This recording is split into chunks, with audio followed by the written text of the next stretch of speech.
ಹೆಚ್ಚಿಸುವಂತೆ ಒತ್ತಾಯಿಸಿ ಮಂಗಳೂರು ಮಹಾನಗರ ಪಾಲಿಕೆಯ ತ್ಯಾಜ್ಯ ವಿಲೇವಾರಿ ಗುತ್ತಿಗೆ ವಹಿಸಿಕೊಂಡಿರುವ ಸಂಸ್ಥೆ ಆಂಟನಿ ವೇಸ್ಟ್ ಮ್ಯಾನೇಜ್ಮೆಂಟ್ ನೌಕರರು ಕೆಲಸವನ್ನು ಸ್ಥಗಿತಗೊಳಿಸಿ ಮಣ್ಣಗುಡ್ಡೆಯ ಬಳಿ ಪ್ರತಿಭಟನೆ ನಡೆಸಿದರು. ಕಳೆದ 4 ವರ್ಷಗಳಿಂದ ವೇತನ ಹೆಚ್ಚಿಸಬೇಕೆಂದು ಮನವಿಯನ್ನ ನೀಡುತ್ತಲೇ ಬರುತ್ತಿದ್ದೇವೆ. ಆದರೆ ನಮ್ಮ ಸಮಸ್ಯೆಗೆ ಸಂಬಂಧಪಟ್ಟ ಯಾವುದೇ ಅಧಿಕಾರಿಗಳು ಸ್ಪಂದನೆಯನ್ನ ನೀಡುತ್ತಿಲ್ಲ ಎಂದು ತ್ಯಾಜ್ಯ ತುಂಬಿದ ವಾಹನಗಳನ್ನು ನಿಲ್ಲಿಸುವ ಮೂಲಕ ಕೆಲಸವನ್ನು ಸ್ಥಗಿತಗೊಳಿಸಿ ಪ್ರತಿಭಟನೆ ನಡೆಸಿದರು.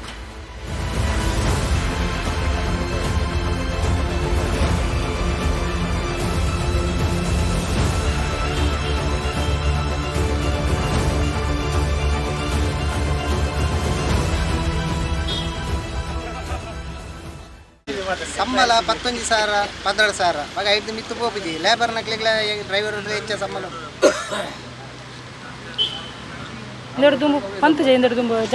ಕಂಪನಿ ಇನ್ಫಾರ್ಮೇಶನ್ ಕೊಡ್ತಾರೆ ಜಾಸ್ತಿ ಮಲ್ಪ ಬಂತೀರಿ ಇಲ್ಲಿ ಬಂದು ಮಲ್ಪಲ್ಲ ಕುಂತುಲ್ಲ ಬಂದು ಕೆಲವು